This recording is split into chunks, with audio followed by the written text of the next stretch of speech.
This video is made possible by me, and I'd like to acknowledge that the land on which we gather on is the shared, unceded traditional territory of the Katzie, Semiahmoo, Kwanlin, and other Coast Salish peoples.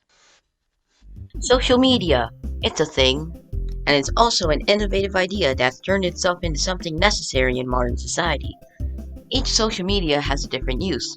Some are for sharing information, others for sending videos or pictures. However, many studies are showing that social media is bad. But how? Which ones? Do different sites have different levels of negativity? How did the different features of social media change this? How do different social media sites affect you differently? So first, let's look at this from the perspective of a lazy researcher. They're interested about this topic, but just skim the first page of Google to get their information. This hypothetical researcher searches, is social media good or bad, and sees this. Since it's a relatively new technology, there's little research to establish the long-term consequences, good or bad, of social media use. However, multiple studies have found a strong link between heavy social media and an increased risk for depression, anxiety, loneliness, self-harm, and even suicidal thoughts. So they get the idea that social media is bad for you if you spend too much time on it. But this is social media in general. Some sites may be worse than others, some might be a bullying hotspot. And even in the rare case where each social media has the same level of negativity, there's still going to be some differences. This featured snippet doesn't go into that. This featured snippet is generalizing. Ugh. It's a pretty good thing this person is hypothetical. They could hypothetically get the wrong idea. We are not hypothetical. We're SteamX, and we thoroughly look at topics we want to research. Let's consider the main differences between each social media to see how that affects them.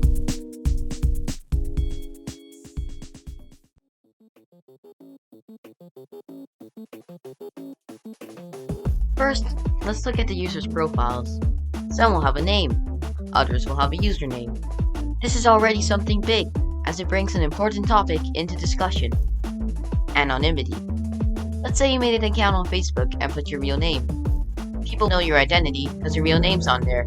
You'd be more conservative about what you say because you care more about what people think of you online. But if you made an account with a fake name, you could comment your honest opinions in the posts. And because your identity isn't exposed, you wouldn't have to worry about anything. You could say that you unironically dislike pineapple on pizza, and nobody would hate real you for that, just your account. With anonymity, people can act three different ways: authentically, pragmatically, or idealistically. Authenticism is when people act true to themselves and think that they have more power or status than the person they're interacting with. Pragmatism is when people consider how other people would react to their actions. Idealism is when people follow a set of ideals instead of considering what other people would think. Each social media site attracts a different group. For example, Facebook's user base is on average older and more mature. It has more pragmatists or idealists who try to be nicer. Reddit and 4chan would attract more authenticists because of their higher level of anonymity. Now that's cool and all, but we've yet to talk about the bad stuff about social media, like cyberbullying. Cyberbullying is a serious topic that I'm not going to dive that deep into. I just want to show which social media sites have the most cyberbullying. In a survey done on a US high school, it was found that teens have been targeted on Facebook and text messaging the most, so social media with less focus on direct or private messaging might have less than that, like YouTube. Now with all of this, we need rules for people to follow, and moderators to enforce them. If you don't know, moderation is when a group of people or an algorithm filter out unwanted or dangerous content throughout the social media sites. For an example, let's look at Pinterest. Its vaccine-related search results were covered in pins made by individuals, presumably about their opinions on vaccines. Only 3.2% of the pins were made by actual trustable medical entities before moderation. After they decided to moderate it though, that number changed to 46.2%, with 25.8% made by individuals.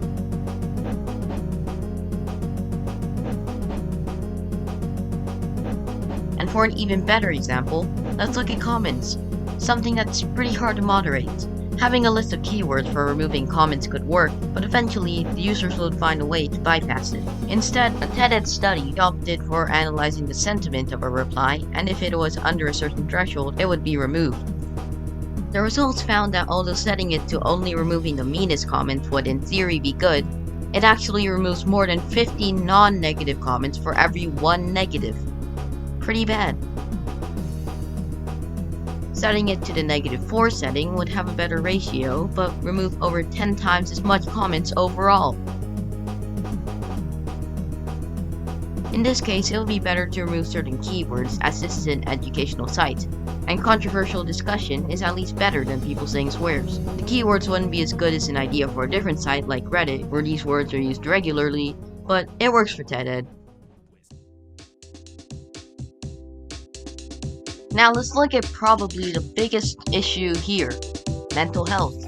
A big thing going around social media is that heavy use of it can cause depression. However, the current debate is that it depends on the amount of social support someone gets. If people get a low amount of social support, they're more likely to feel sad because they're not supported socially. Women are more likely to say that they have poor mental health because of social media compared to men.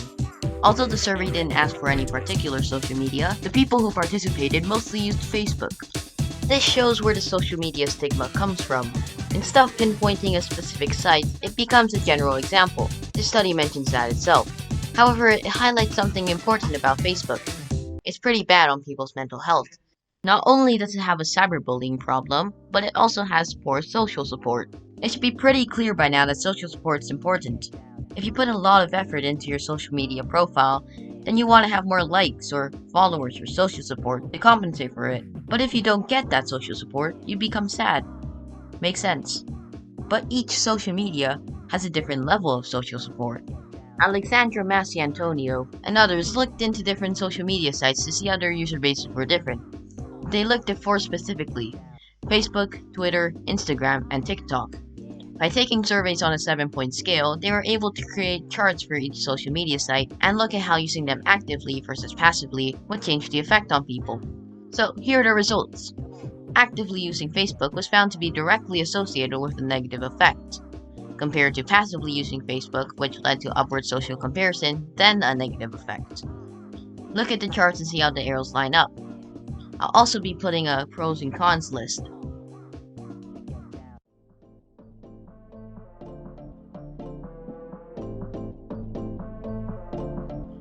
So now let's look at Instagram. It is vastly different. The bold arrows show a significant effect. If we look back to the Facebook, then we can see how different each one is.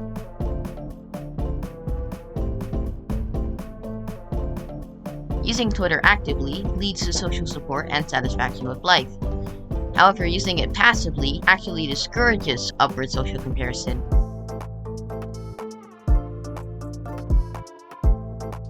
TikTok doesn't have any significant patterns other than a social comparison strongly leading to a negative effect.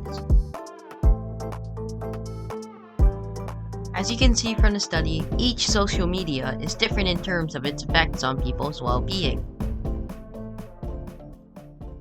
In conclusion, each social media site has its different user base, with each different one giving different levels of social support because of it.